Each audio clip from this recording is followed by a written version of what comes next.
Neyse işini avtomatından görsüpədəm sizlərə dostlar. Koba bonuslarımız Sorat türədi. 2020 yıl maşınımız. 4 tane diskə balla qoyulan maşına, imşak balla.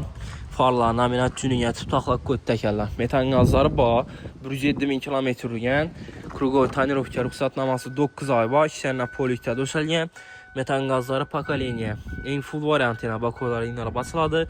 Deflektor, rul, pioner metaforları həm mərsəsi var. Avtomatik korobka maşinimiz dostlar.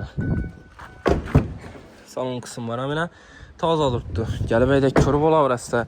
Arkalarına yine pis hoşlu farlar koyulan. Krasikəsi yine arka kapotunda. Petnosu var. Ustalarca görsədib teşhitir bala orası. 2020 yıl avtomatik korobka maşinimiz dostlar. Baxası 124 milyon son naqd pul üstündə gəşdirib bərəmiz. 23 milyon son bir hafta kreditəsi qadı. Plus notariskay klasla. Aylık tolavu 3 milyon 300 min somdan bir iş ilə. Maşinimiz koşu bir hafta markette satıva koyuldu. Gəlib xarid qıla orası.